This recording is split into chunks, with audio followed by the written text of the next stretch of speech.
तो पिछले चैप्टर में आपने देखा किस तरीके से अमेरिका ने लोन देके डॉलर पे दूसरे देशों की डिपेंडेंसी बढ़ा दी। लेकिन इसके बाद भी अमेरिका शांत नहीं बैठा, क्योंकि उसको पता था कि ये ज्यादा दिन नहीं चलने वाला। ये 4 दिन की चांदनी फिर अंधेरी रात के बारे में उसे पता था। तो वो फिगर आउट करने लगा कि ऐसा कौन सा फैक्टर है जो किसी भी देश की इकोनॉमी को ड्राइव करता है, किसी भी देश की इकोनॉमी को अफेक्ट कर सकता है। और वो फैक्टर था पेट्रोलियम, और जिनके सारे रिसोर्सेज थे मिडिल ईस्ट के पास। सऊदी में बड़े बड़े शेख कई सारे कुएं लेके बैठे हुए थे। तो अमेरिका इनके पास गया और इन शेखों से बात करी कि आप जो ये बड़ी बड़ी कुएं लेके बैठे हो, इनका पानी ना तो पीने का काम आएगा ना धोने के, ऊपर से बड़ अलग चल रहा है। किसी ने 1-2 मिसाइल अगर फेंक दी ना तो तुम्हारी कुआं का धुआं हो जाएगा।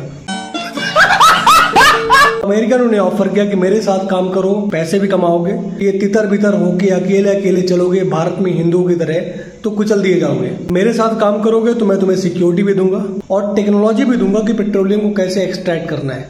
तो शेखों को ये बिल्कुल फायदे का सौदा लगा। उन्होंने ज्यादा दिमाग नहीं लगाया, क्योंकि था भी नहीं, और इतनी ऊंचाई तक वो सोच भी नहीं सकते थे, क्योंकि सबसे ऊंची ऊंचाई उन्होंने ऊंट की लंबाई तक ही देखी थी। तो शेखों ने हाँ कर दी, और इसका नतीजा ये हुआ कि जब भी किसी भी देश को पेट्रोल और डीजल खरीदना होता था तो सबसे पहले उन्हें डॉलर कमाना होता था। इसके लिए उन्हें अमेरिका के हाथ पैर जोड़ने होते कि भाई साहब हमसे कुछ ट्रेड कर लो। अगर आपके पास चावल है बेचने के लिए तो अमेरिका से बोलिए हमारे चावल खरीद लीजिए। अमेरिका को अगर पसंद होगा तो खरीदेगा, नहीं पसंद होगा तो नहीं खरीदेगा, और खरीदेगा भी तो अपनी शर्त पे।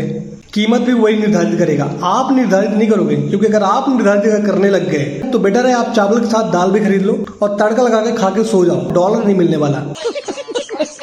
दूसरा तरीका ये है कि अगर आपके पास कुछ भी नहीं है ट्रेड करने के लिए तो अमेरिका से डॉलर में कर्ज ले लो और जिंदगी भर उसके कर्ज के मायाजाल में फंसे रहो। तो तब से बहुत सारी कंट्री अमेरिका के इसी मायाजाल में फंसी हुई हैं। 1-2 कंट्री ने बगावत करी थी, जैसे इराक ने मना कर दिया था कि हम डॉलर में ट्रेड नहीं करेंगे, तो सद्दाम हुसैन को फांसी हो गई। 7 दिन में इराक घुटने पे आ गया। वहीं सीरिया में गद्दाफी के साथ क्या हुआ, तो अमेरिका से कोई उंगली करने की हिम्मत नहीं रखता। तो उसकी बादशाहत अभी भी कायम है और वो अपनी अर्थव्यवस्था को मजबूत करने के लिए किसी भी हद तक जा सकता है।